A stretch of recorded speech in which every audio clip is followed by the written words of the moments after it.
दोस्तों, एक व्यक्ति शाम के वक्त अपनी पत्नी और अपनी 2 साल की बच्ची के साथ बाइक पर सवार होकर अपने ससुराल से अपने घर के लिए रवाना होता है।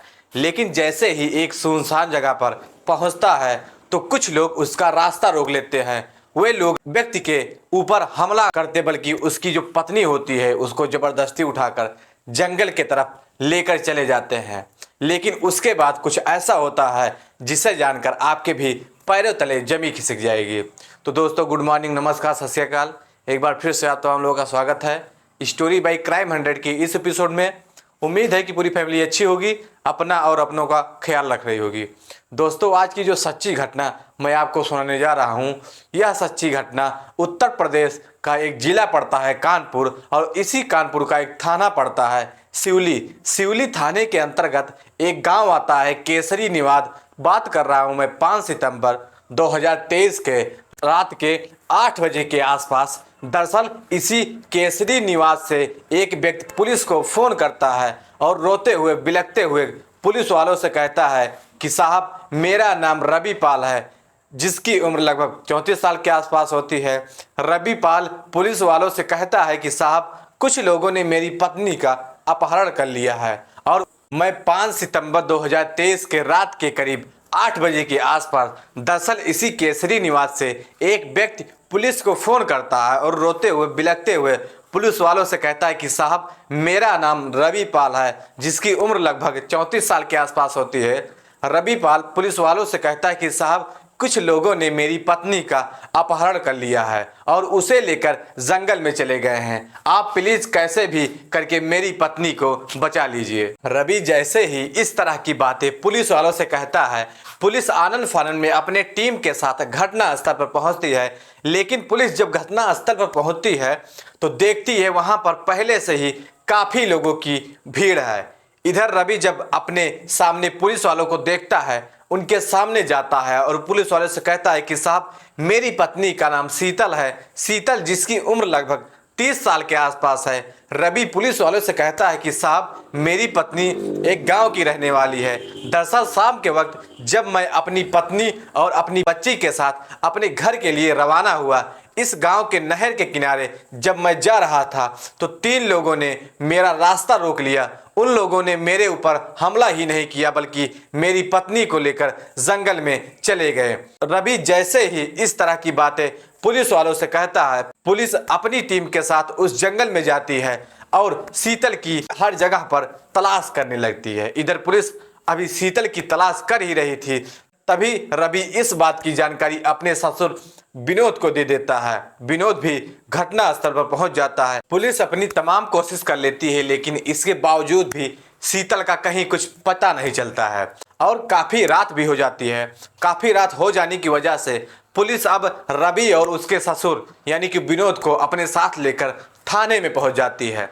इधर दोनों जब थाने में पहुंचते हैं तो विनोद पुलिस वालों से कहता है कि साहब, मेरा दामाद सब कुछ झूठ बोल रहा है। दरअसल रवि ने ही मेरी बच्ची को कहीं गायब किया है, क्योंकि रवि मेरी बच्ची के साथ में काफी दुर्व्यवहार करता था। विनोद जैसे ही इस तरह की बातें पुलिस वालों से कहता है, इसे सुन करके रवि तुरंत ही पुलिस वालों का पैर पकड़ लेता है और रोते हुए बिलखते हुए पुलिस वालों से कहता है कि साहब, मैं अपनी बच्ची की कसम खा के कह रहा हूँ, मैंने शीतल को गायब नहीं किया है। दरअसल वह 3 लोग थे, शीतल को जबरदस्ती उठाकर जंगल में लेकर चले गए। रवि जैसे ही इस तरह की बातें पुलिस वालों से कहता है, पुलिस रवि और विनोद दोनों को जवाब देती है कि हम कल उस जंगल में शीतल की तलाश करेंगे। अगली सुबह पुलिस अपने टीम के साथ फिर से उसी जंगल में जाती है और जाकर शीतल की तलाश करती है। तब जाकर के शीतल पुलिस को मिलती है। दरअसल शीतल की हत्या कर दी गई थी। पुलिस जब शीतल की डेड बॉडी को चेक करती है तो मालूम चलता है कि उसके शरीर पर कई जगहों पर चोट है और घाव के निशान ही नहीं है, बल्कि उसके गले में उसकी चुन्नी लपेटी हुई है, जिसे देखकर अंदाजा लगाया जा सकता था कि शीतल की उसकी चुन्नी के साथ ही उसकी हत्या कर दी गई है। इधर विनोद और उसका दामाद रवि जब शीतल की डेड बॉडी को देखते हैं, चीखने लगते हैं, चिल्लाने लगते हैं, रोना धोना शुरू कर देते हैं। पुलिस वाले सबसे पहले शीतल की डेड बॉडी को अपने कब्जे में लेते हैं और फिर उसे पोस्टमार्टम के लिए भेज देती है और रवि से ही तहरीर पर धारा 302 के तहत अज्ञात आरोपियों के खिलाफ मुकदमा दर्ज किया जाता है और इस केस की छानबीन करना शुरू करती है। पुलिस अपनी तमाम कोशिश कर लेती है, लेकिन इसके बावजूद भी अपराधियों का कहीं कुछ पता नहीं चलता है। जैसे ही एक दिन का समय गुजरता है, इधर विनोद पुलिस वालों के ऊपर दबाव डालना शुरू कर देता है। विनोद पुलिस वालों से कहता है कि साहब, मैं दावे के साथ कह रहा हूं कि मेरी बच्ची की हत्या किसी और ने नहीं की है, बल्कि मेरा ही दामाद जो रवि है उसी ने किया है।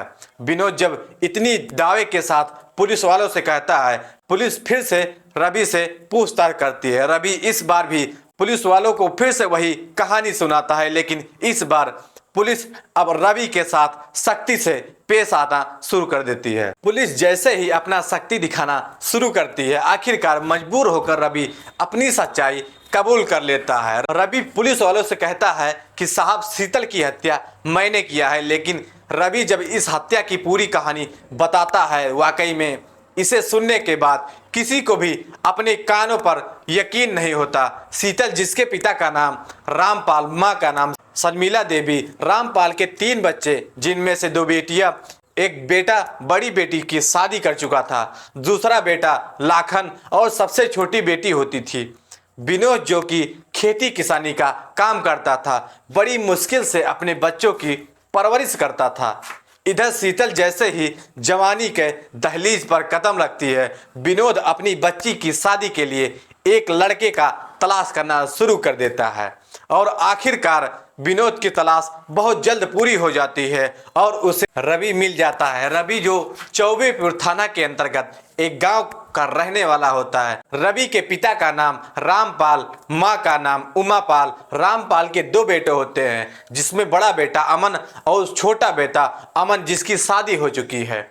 अमन अपनी पत्नी के साथ हरियाणा के गुड़गांव में रहता है। रवि, जो कि बड़ी मुश्किल से 8वीं क्लास तक पढ़ाई करता है और फिर अपने ही इलाके के एक छोटी सी कंपनी में सफाई कर्मी की नौकरी करता है। साथ ही साथ अपने पिता के साथ खेती किसानी का भी काम करता है। इधर विनोद को रवि जैसे ही पसंद आ जाता है, 17 फरवरी 2018 को अपनी बेटी की शादी रवि से कर देता है। शीतल जब शादी करके अपने ससुराल में जाती है, कुछ दिन का जैसे ही समय गुजरता है, शीतल के सास उसे परेशान करना शुरू कर देती है।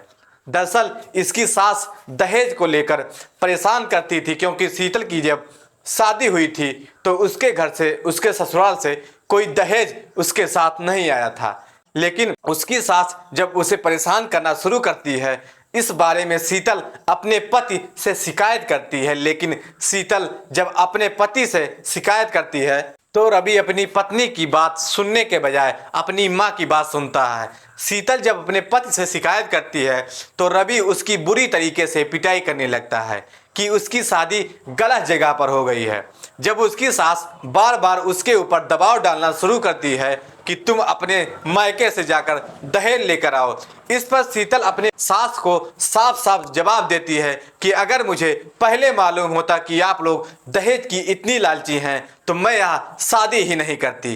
बल्कि जैसे ही इस तरह की वह जवाब देती है, रवि शीतल की बुरी तरीके से पिटाई करता है। लेकिन इसके बावजूद भी शीतल इस बारे में अपने माता पिता से कुछ भी नहीं बता सकती, बल्कि अपने माता पिता के साथ वैसे ही समय गुजारता शुरू कर देती है। जैसे ही लगभग 1.5-2 साल का समय गुजरता है, शीतल की एक बच्ची भी हो जाती है। लेकिन बच्ची जैसे ही इस दुनिया में आती है, इस वजह से उसकी सास और ज़्यादा भड़क जाती है, क्योंकि उसके साथ एक पोते का इंतजार कर रही थी। बच्ची जैसे ही आंगन में आती है, उसकी सास और उसके पति अब दोनों मिलकर के शीतल को परेशान करने लगते हैं। हर रोज जब छोटी मोटी बातों को लेकर झगड़े तकरार शुरू हो जाता है, एक दिन रवि का पिता इस प्रकार गुस्से में आ जाता है कि रवि को अपने घर से बाहर निकाल देता है। उसके बाद से रवि अपनी पत्नी, अपनी बच्ची को लेकर घर से बाहर निकल जाता है और एक किराए के मकान में लेकर रहने लगता है, क्योंकि रवि इतना भी पैसा नहीं कमाता था जिससे अपने परिवार को सही तरीके से पालन पोषण कर सके। रवि जब अपनी परेशानियों से गुजरना शुरू होता है, शराब का सहारा लेता है। शराब ही नहीं पीता, बल्कि ढेर सारे कर्ज भी ले लेता है। रवि यह सारा कर्ज अपने ही दोस्त रमेश से लेता है। रमेश जो रवि के बचपन का दोस्त होता है। एक दिन जब रवि का दोस्त रमेश उसके घर पर जाता है और जब पहली बार उसकी पत्नी की खूबसूरती को देखता है तो उसकी खूबसूरती देखकर वह दीवाना हो जाता है। रमेश अब शीतल के नज़दीक जाने के लिए अक्सर उसके घर पर जाना शुरू कर देता है। रमेश को यह मालूम चल जाता है कि रवि शराब का आदी हो चुका है। अक्सर जब वह शाम के वक्त वह उसके घर पर आता था तो उसके साथ में एक शराब की बोतल भी लेकर आता था और फिर रवि के ही घर में दोनों एक साथ बैठकर शराब पीते हैं। और हर बार रमेश एक ही मौके का तलाश करता है। जैसे ही रमेश को एक दिन मौका मिल जाता है शीतल से अपने दिल की बात कहता है, लेकिन रमेश जैसे ही अपने दिल की बात शीतल से कहता है शीतल रमेश के ऊपर एकदम से भड़क जाती है। शीतल अब रमेश की अपने पति से शिकायत नहीं करती बल्कि उसे अपने घर पर आने से रोक लगा देती है। लेकिन जब अपने पति से शिकायत करती है तो रवि अपने दोस्त को समझाने के बजाय अपनी पत्नी से कहता है कि रमेश जो कहता है तुम उसके साथ कर लो, क्योंकि रवि रमेश से कर्ज में इस कदर डूब चुका था कि चाहकर भी रमेश को मना नहीं कर पाता। इधर रमेश जब अपनी तमाम कोशिश कर लेता है, शीतल जब उसकी बात नहीं मानती, एक दिन रमेश अपने दोस्त शिवपाल से मुलाकात करता है और शिवपाल से शीतल के बारे में बताता है। कहता है कि मैं किसी भी कीमत पे एक बार शीतल से मिलना चाहता हूँ। शिवपाल भी रमेश का साथ देने के लिए तैयार हो जाता है। एक दिन रमेश शिवपाल को लेकर अपने साथ में एक शराब की बोतल साथ लेकर रवि के घर पहुंचता है। तीनों एक साथ बैठ करके शराब पीते हैं। रमेश और उसका दोस्त मिल करके रवि को काफी मात्रा में शराब पिलाते हैं। रवि जैसे ही काफी नशे में आ जाता है उसके बाद में रमेश और उसका दोस्त शिवपाल शीतल के कमरे में पहुंच जाते हैं और दोनों शीतल के साथ जबरदस्ती करने की कोशिश करते हैं। शीतल वहां से कैसे भी भागकर किचन में चली जाती है और किचन में एक तेज धार चाकू निकालती है और दोनों की तरफ दिखाते हुए धमकी देती है और कहती है कि अगर तुम लोगों ने मेरे साथ जबरदस्ती करने की कोशिश की तो या तो मैं अपनी जान दे दूंगी या तो तुम्हारी जान ले लूंगी। दोनों ही जब शीतल का इस कदर रूप देखते हैं डर के मारे वहां से भाग जाते हैं। लेकिन शीतल जब इस बारे में अपने पति से कहती है तो रवि इसके बावजूद भी अपने दोस्त के साथ ऐसा नहीं लेता। 30 अगस्त 2023 को रक्षाबंधन होता है। शीतल अपने पति से अपने मायके जाने के लिए कहती है, अपने भाई को राखी बांधने के लिए कहती है, लेकिन रवि अपनी पत्नी को उसके मायके जाने से साफ इनकार कर देता है। शीतल जब जिद करने लगती है रवि उसकी पिटाई भी कर देता है, लेकिन शीतल उस दिन अपने पति की बात नहीं मानती और अपनी बच्ची को लेकर अपने मायके चली जाती है। लेकिन इस बार शीतल जब अपने मायके में पहुंचती है तो रमेश और उसके दोस्तों के सारे करतूत के बारे में अपने भाई अपने पिता से बता देती है। जैसे ही अपने मायके में पहुंचती है उसके थोड़ी देर के बाद रवि भी उसके ससुराल में पहुंच जाता है अपनी पत्नी को वापस लाने के लिए। लेकिन रवि जब अपने ससुराल में पहुंचता है तो शीतल के माता पिता और उसके भाई रवि को काफ़ी बेइज्जत करके और उसे अपने घर से निकाल देते हैं। इधर जब इसकी काफ़ी बेइज्जती हो गई थी अपने घर पर आता है, उसी दिन शीतल को इस दुनिया से हटाने का तय कर लेता है। रवि अपनी पत्नी को इस दुनिया से हटाने के लिए जा करके अपने दोस्तों से रणनीति बनाता है, मुलाकात करता है और फिर शीतल को इस दुनिया से हटाने की बात करता है। इधर रमेश को जब मालूम चलता है कि रवि खुद ही अपनी पत्नी को इस दुनिया से हटाना चाहता है, रमेश भी रवि का साथ देने के लिए तैयार हो जाता है। लेकिन रवि और रमेश अब शीतल को इस दुनिया से हटाने के लिए एक प्लान बनाते हैं। इस प्लान में रमेश अपने दोस्त शिवपाल और अपने ही गांव का एक लड़का सौरभ को भी शामिल कर लेता है और रमेश से कहता है कि मैं 5 सितंबर को अपने ससुराल जाऊंगा और अपने पत्नी को साथ लेकर आऊंगा। तब तुम लोग तीनों जा करके केसरी निवाद गांव के नहर के किनारे छुप कर रहना। जैसे ही मैं अपनी पत्नी को लेकर के वहां पर पहुंच जाऊं तो शीतल की हत्या कर देंगे।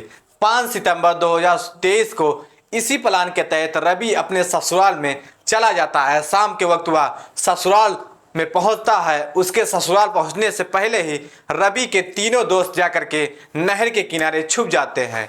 शाम को करीब 7 बजे के आसपास रवि जब शीतल को लेकर अपनी बच्ची के साथ बाइक पर सवार होकर ससुराल से रवाना होता है, जैसे ही केसरी निवास गांव के नहर के किनारे तक पहुंचता है, वहां पर बाइक रोक देता है और वहीं पे तीनों से मुलाकात करता है। वहां पर रवि के तीनों दोस्त आते हैं और शीतल को जबरदस्ती उठाकर जंगल में लेकर चले जाते हैं। जंगल में ले जाने के बाद शीतल की बुरी तरीका से पिटाई नहीं करते, बल्कि उसकी चुन्नी को उसके गले में लपेटकर तब तक जोर से खींचते हैं जब तक शीतल की सांसें नहीं रुक जाती। शीतल जैसे ही इस दुनिया को छोड़कर चली जाती है, उसके बाद रवि अपने तीनों दोस्त को घर पर भेज देता है और अपने बाइक के पास आता है और फिर अपने पास से एक ब्लेड लेकर अपने हाथों पर चला देता है, जिसकी वजह से रवि के भी हाथों से खून बहने लगता है। उसके थोड़ी देर के बाद रवि चीखना चिल्लाना शुरू कर देता है। रवि की चीख पुकार सुन करके आसपास के लोग भी वहां पर इकट्ठा हो जाते हैं। इसके बाद रवि खुद पुलिस को फोन करता है और पुलिस वालों से कहता है कि साहब, कुछ लोगों ने मेरी पत्नी का अपहरण कर लिया है। वाकई में रवि जब इस पूरी कहानी को पुलिस वालों को बताता है, पुलिस रवि के तहरीर पर उसके तीनों दोस्तों को भी अपने कस्टडी में ले लेती है। फिलहाल पुलिस ने इन तमाम आरोपियों को कस्टडी में लेकर इन सबको गंभीर धारा के तहत मुकदमा दर्ज कर दिया है, उसके बाद में जेल भेज दिया है। तो दोस्तों, इस घटना को सुनाने का उद्देश्य किसी को ठेस पहुंचाना नहीं था, किसी का दिल दुखाना नहीं था। हालांकि आप लोगों को जागरूक करना था, आप लोगों को सचेत करना था। तो दोस्तों, कहानी कैसी लगी आप लोग कमेंट सेक्शन में ज़रूर बताएं। अगर चैनल पे नए हैं तो चैनल को सब्सक्राइब करें, शेयर करें और ज़्यादा से ज़्यादा लाइक करें, ताकि हमें भी मोटिवेशन मिलता रहे। तब तक के लिए जय हिंद, जय भारत।